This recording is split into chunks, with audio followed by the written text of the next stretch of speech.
Before we get into the video, could everyone please subscribe to my HOA Karen Tales channel? Thank you so much.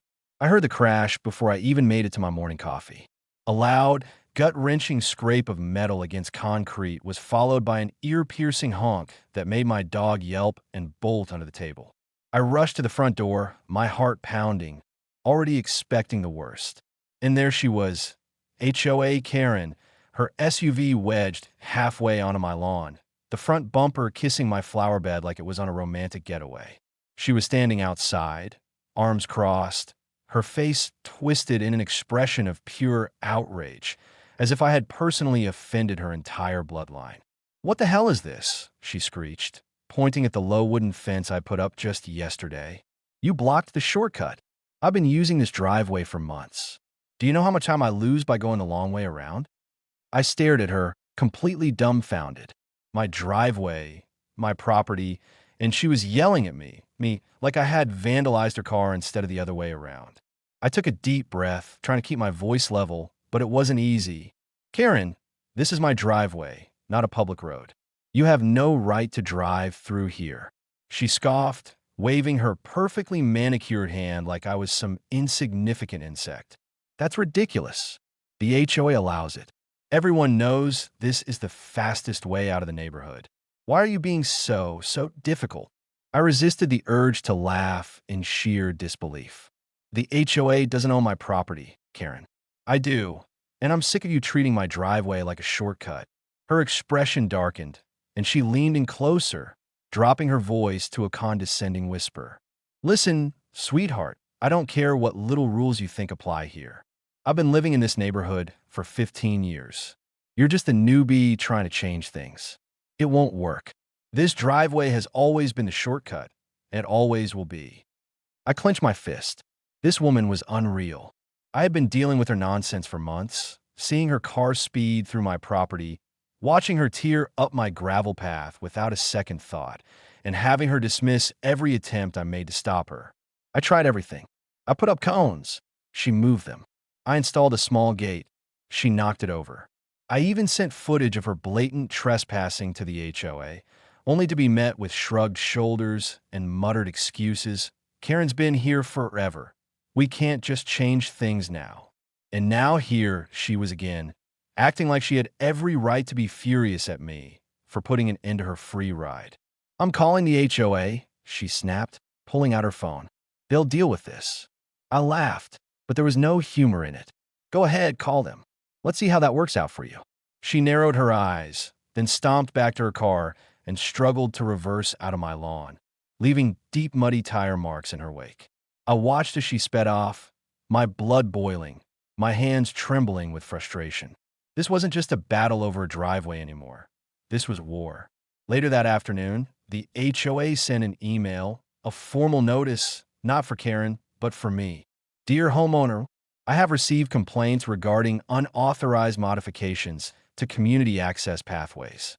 The recent fence installation on your property has been deemed disruptive to neighborhood traffic patterns. We kindly ask that you remove it immediately to maintain community harmony. Since I stared at the screen, rage bubbling up inside me like a volcano ready to explode. Unauthorized modifications? Community harmony? They were seriously siding with Karen on this. I marched straight to the HOA office, determined to give him a piece of my mind. But the moment I walked in, I saw her sitting smugly in the corner, chatting with the board members like they were old friends. She shot me a victorious smirk as if she already knew how this was going to play out. "Ah, Mr. Walker," the HOA president said, barely glancing up from his stack of papers. "We were just discussing your, landscaping alterations." I crossed my arms. "You mean the fence I put up to keep Karen from illegally driving through my property?" A few awkward coughs, a few exchanged glances, then one of them spoke up. "It's just that, well, Karen has been using that path for years. It's sort of a neighborhood tradition." I couldn't believe what I was hearing. "So let me get this straight. My property is apparently community property now? She has no right to use my driveway."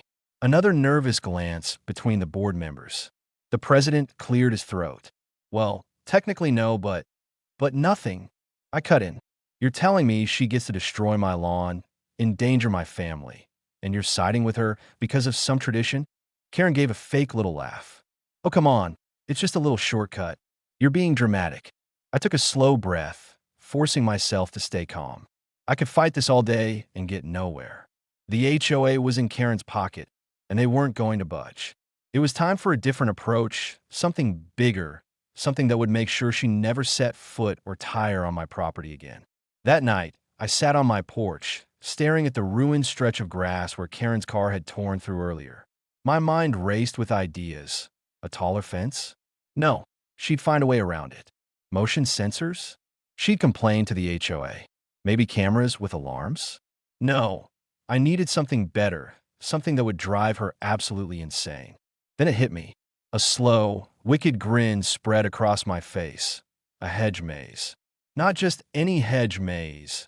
A real, twisted, confusing labyrinth that would trap her like a rat in a cage. I could already picture it. High walls of dense, thick greenery, endless dead ends, tricky turns. A masterpiece of frustration. If Karen wanted to keep using my property as her shortcut, fine. Let's see how she enjoyed getting lost in it. The next morning, I made some calls. I found the perfect landscaper, one who specialized in fast-growing, hardy hedges. When I explained my idea, he let out a deep chuckle and said, "That's the pettiest thing I've ever heard. I love it." And just like that, the plan was in motion. Karen had no idea what was coming. I spent the next few days planning every detail of the hedge maze. This wasn't going to be some simple row of bushes blocking my driveway. No, this was going to be a full-fledged labyrinth of confusion and frustration. If Karen thought she could use my property as a shortcut, she was about to learn the hard way that some paths aren't worth taking. First, I needed the right hedges. Not just any bushes would do. I wanted something dense, fast-growing, and nearly impossible to push through. After some research, I found the perfect solution: Japanese boxwood. It grew thick, could be trimmed into precise shapes, and best of all, it was known for its resilience. Once it was fully grown, it would be like running into a wall of green. The landscaper I hired was immediately intrigued by my plan. When I told him I needed an elaborate hedge maze instead of the simple fence, he paused for a moment, then let out a low chuckle. "I've built a lot of things in my career," he said, shaking his head, "but this might be the most delightfully petty project I've ever worked on." I grinned. I needed it to be effective, confusing enough that anyone who enters won't find their way out easily. "Oh, don't worry," he said. "We'll make sure your unwanted visitor regrets ever trying to use your driveway again." The work began immediately. First, we laid out the design, making sure it was just complex enough to be frustrating but not impossible to navigate. The entrance would look like a normal driveway at first glance, luring Karen into a false sense of security. But as soon as she turned in, she'd be met with a fork in the road. One path leading to a dead end, another looping her right back where she started. From there, it only got worse. Hidden turns, tight corners, sudden dead ends that looked like they led somewhere but actually didn't. And just for the fun of it, a few openings that led straight back to where she entered. It would be like a living, breathing puzzle, constantly changing as the hedges grew taller and thicker. By the third day, the first section of the hedge maze was already taking shape. The landscaper worked fast, planting the shrubs in carefully planned patterns, leaving space for growth, but ensuring the structure was solid from the start. Every time I walked outside to check on the progress, I could already imagine Karen's reaction when she tried to take her usual shortcut and found herself trapped in a green nightmare. That evening, as I sipped my coffee on the porch, I saw her SUV roll by slowly. She hadn't attempted to use my driveway since our last argument, but I could tell she was watching, waiting. She still believed the HOA would force me to take down the fence, and once they did, she'd be right back to her old ways. I just smiled to myself, let her believe that, let her think she had won. By the end of the week, the maze was complete. It still needed time to grow taller, but the pathways were already confusing enough to be effective. To add the final touch, I placed a small wooden sign near. The entrance had nothing too dramatic, just a simple, elegant message that read, "Our shortcut closed. Welcome to the Maze of Doom." The next morning, I didn't have to wait long. I was inside enjoying my breakfast when I heard the familiar sound of Karen's SUV, the low rumble of the engine, the confident way she always sped into my driveway like she owned it. Except this time, she wasn't met with an open path. There was a long, satisfying silence followed by the unmistakable sound of tires crunching against gravel as she hesitated.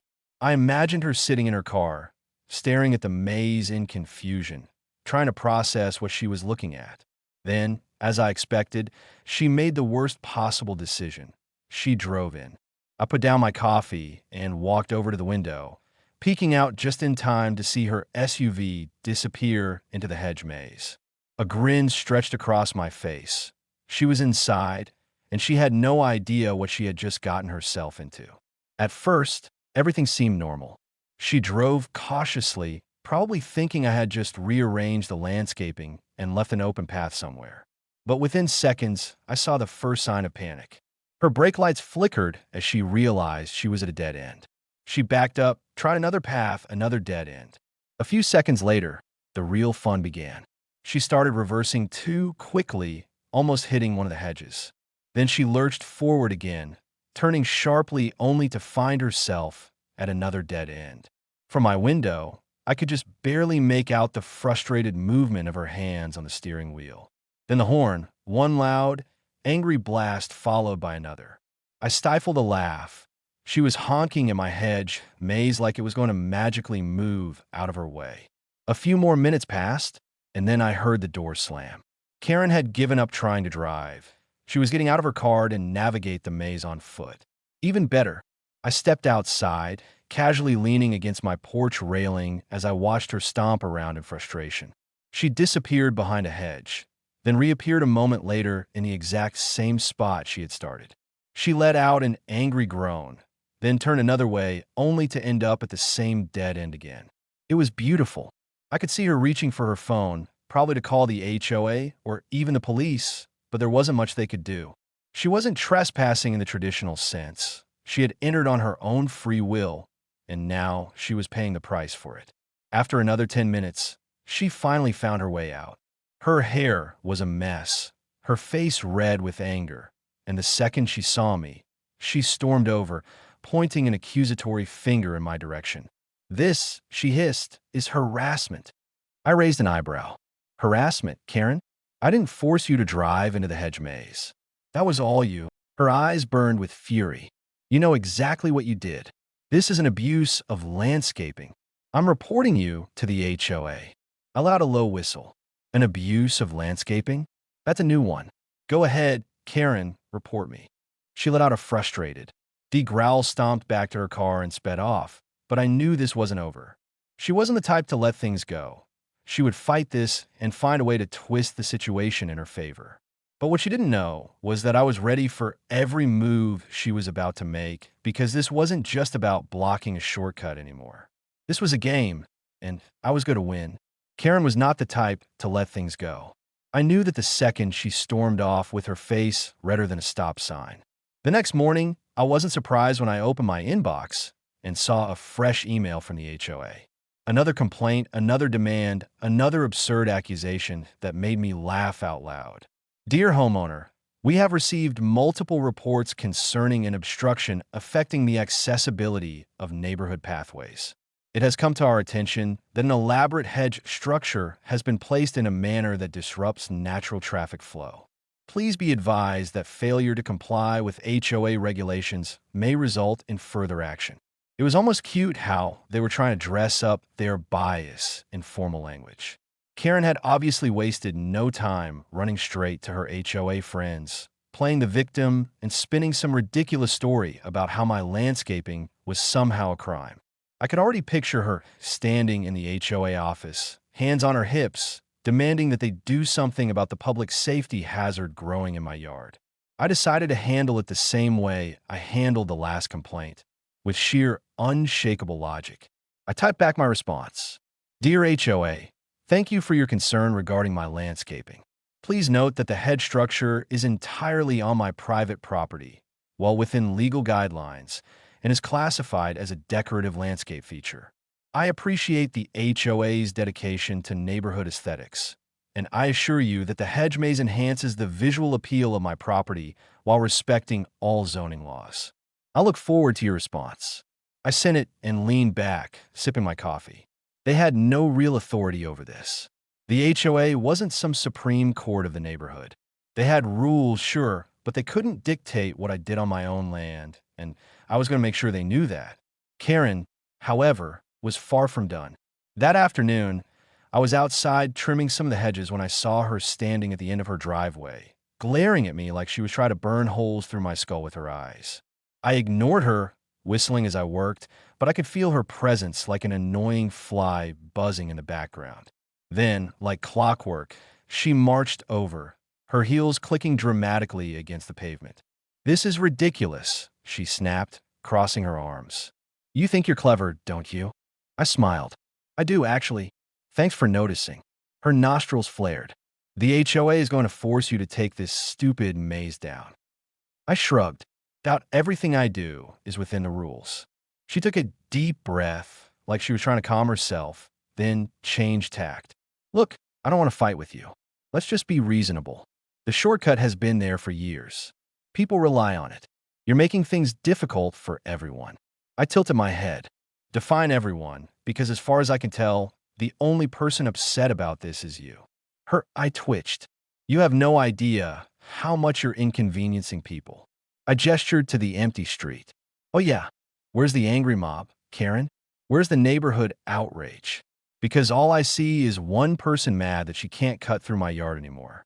She clenched her jaw so tightly I thought her teeth might crack. Then, without another word, she turned on her heel and stormed back into her house. That should have been the end of it, but Karen wasn't built to accept defeat. The very next day, I caught her standing at the maze entrance with a pair of garden shears in her hand, ready to hack her way through like some suburban Indiana Jones. I leaned against my porch and watched, sipping my drink like I was enjoying a live show. "Karen," I called out, "before you start a massacre, you might want to check the neighborhood rules about damaging someone else's property." She froze, her grip tightening on the shears. "This is obstruction," she argued, though there was a flicker of hesitation in her eyes. "I have every right." "Wrong," I interrupted. "That's destruction of private property. Pretty sure that's illegal." She hesitated for a moment, then huffed and stormed back inside. But I knew she was fuming, trying to figure out her next move. Later that evening, she escalated things in the most Karen way possible. She called the cops. I was inside watching TV when I saw the red and blue lights flash through my window. I sighed, already knowing what was coming. Sure enough, when I stepped outside, Karen was standing there, smug as ever, with two officers looking mildly confused. "Officers," she began, her voice dripping with false politeness, "thank you for coming. I'd like to report an obstruction of community access." One of the officers turned to me, raising an eyebrow. "Sir, what exactly is going on here?" I gestured to the hedge maze. "This is my driveway. Karen used to drive through it without my permission, so I installed a hedge maze to stop her." The officer blinked. "A hedge maze." "A hedge maze," I confirmed. He looked back at Karen, clearly trying to suppress a sigh. "Ma'am, is this hedge maze on his property?" She scoffed. "That's not the point. It's causing a disturbance. He's making it impossible for me to use the shortcut." The officer pinched the bridge of his nose. "Ma'am, do you have a legal right to use his driveway?" She opened her mouth, then closed it, realizing she had just walked into a trap. "No," I answered for her, smiling. "She doesn't." The officer nodded, clearly over it. "Well then, there's no crime here. It's his property. He can do what he wants with it." Karen sputtered, But it's unreasonable. It's childish. He's doing this just to spite me." The officer gave her a tired look. "Ma'am, being annoying isn't a crime." I had to bite my lip to keep from laughing. Karen, realizing she had lost yet again, she crossed her arms and let out a dramatic huff. "Fine, whatever, but this isn't over." The officers gave me a nod and left. Karen, still fuming, stomped back into her house. I went inside, stretched out on my couch, and grinned up at the ceiling. The hedge maze had done its job. It had trapped her, frustrated her, and now it had even wasted her time by bringing in the cops for nothing. But I knew this wasn't over. Not with someone like Karen. She wasn't just angry. She was desperate, and desperate people always made things worse for themselves. The next morning, I expected Karen to be quiet, maybe even sulking after her failed attempt with the cop, but I had underestimated her ability to escalate things beyond logic. Instead of backing down, she did what any entitled HOA tyrant would do. She went straight for the nuclear option. At exactly 9 in the morning, I heard a knock on my door, followed by an all-too-familiar voice barking orders. When I opened the door, there stood the HOA president, Mr. Dunlap, a stiff-looking man in his 60s with thinning hair and a clipboard tucked under his arm. Karen stood beside him, arms crossed, an infuriating smirk on her face, as if she had already won. Mr. Walker Dunlap started clearing his throat. "We need to have a discussion about your landscaping choices." I leaned against the doorframe, arms crossed. Discussion or another attempt at forcing me to get rid of my maze? Karen let out a dramatic sigh. "We gave you plenty of warnings. You refused to listen." Dunlap shot her a look, then turned back to me. "The HOA has voted. Your hedge maze is considered an unauthorized obstruction, and we are issuing a formal demand for its removal." I stared at him, then at Karen, who looked like she had just won an Olympic gold medal in pettiness. "An unauthorized obstruction?" I repeated, unable to hold back a laugh. "That's interesting because last I checked, my property isn't owned by the HOA. Dunlap shifted, clearly uncomfortable. "Well, technically that's true, but HOA guidelines allow us to enforce regulations that affect the overall flow and safety of the neighborhood." "Safety?" I echoed. "Please tell me how a bunch of hedges is a safety issue." Karen jumped in, her voice dripping with fake concern. "Oh, I don't know, maybe the fact that someone could get lost in it? Or worse, what if emergency vehicles need access? You're creating a hazard." I let out a slow breath, resisting the urge to roll my eyes. "Let me get this straight. You're worried about an emergency vehicle needing to use my private driveway? Because I'm pretty sure that's not how public roads work." Dunlap straightened his shoulders. "This isn't up for debate. You have 1 week to remove the maze, or you'll be fined." I smiled. "And what if I refuse?" Karen's smirk widened. "Then the HOA will take legal action, and trust me, you don't want to go up against us." I nodded slowly, pretending to consider their threat. Then, without another word, I reached inside. I grabbed a folder and handed it to Dunlap. He frowned, flipping it open. His expression changed almost instantly as he scanned the papers. "What is this?"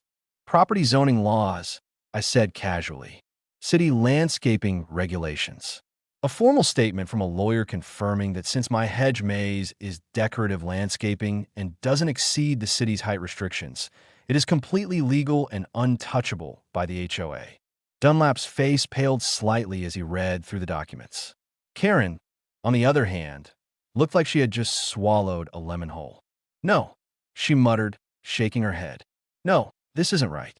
The HOA has authority only over shared spaces." I cut in, "Not over privately owned land, and certainly not over a hedge maze that is fully compliant with city ordinances." Dunlap let out a slow breath, clearly trying to figure out a way around it, but there wasn't one. I had made sure of that. Finally, he closed the folder and sighed. "We'll have to review this." "Take your time," I said cheerfully. "But just so we're clear, if you try to find me over this, I will be the first to take legal action against the HOA for harassment." Karen looked like she was about to explode. Dunlap muttered something under his breath, then turned and walked away. Karen, however, lingered, her nails digging into her arms as she stared at me. "This isn't over," she hissed. I grinned. "Oh, I'm counting on that." She stomped off, her heels clicking angrily against the pavement. I shut the door, shaking my head. She was furious, humiliated, and now backed into a corner. There was no way she was going to let this go. And I was right. 2 days later, I caught her outside my maze again, but this time, she wasn't alone. She had hired a landscaping company. I stepped outside just as 2 workers were unloading equipment from a truck. Karen spotted me and smirked. "Oh good, you're here. This will save us time." I folded my arms. "And what exactly are you doing?" She waved a hand at the workers. "I've hired professionals to remove this mess. You had your fun, but it's time to be an adult about this." I let out a laugh. Wow, you really don't get it, do you?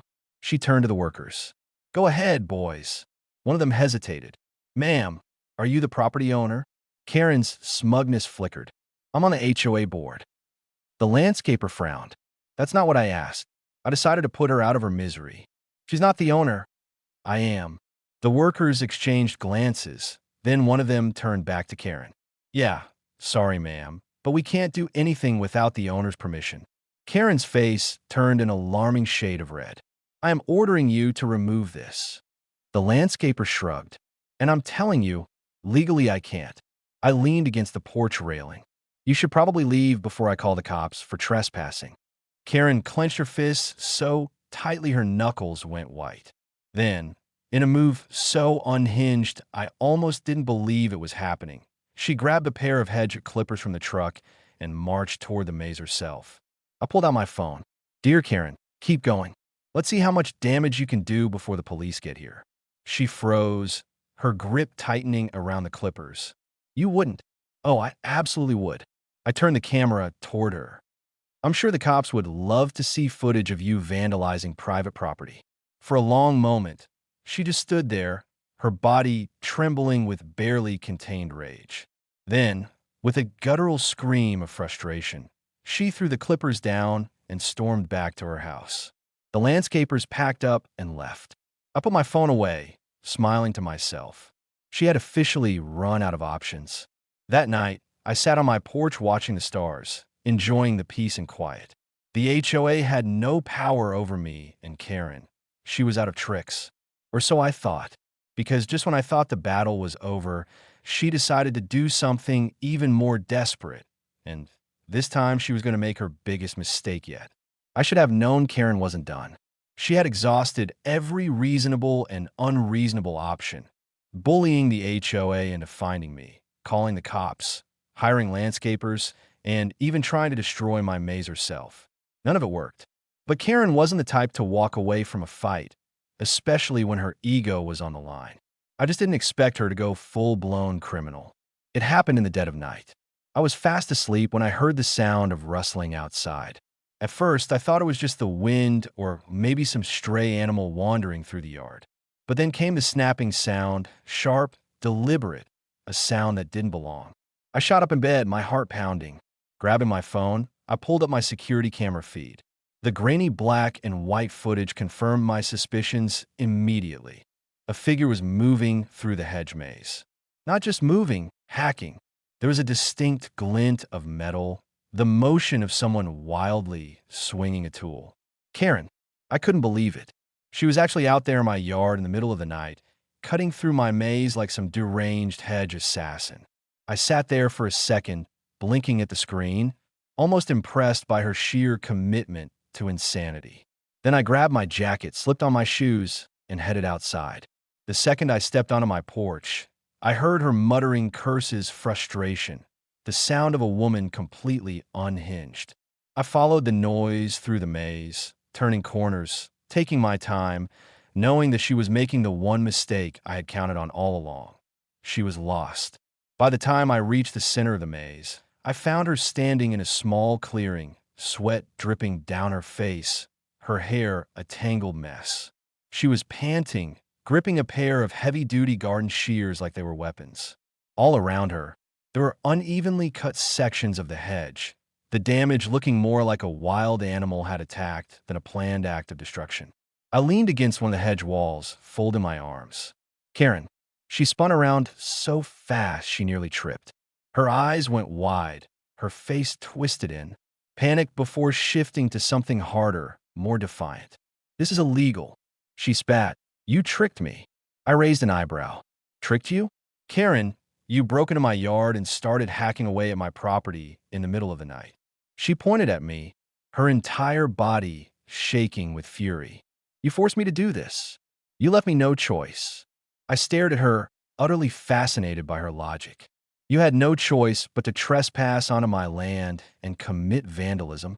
She blinked rapidly, as if trying to process how ridiculous that sounded. You don't understand, she finally muttered. That shortcut has been there forever.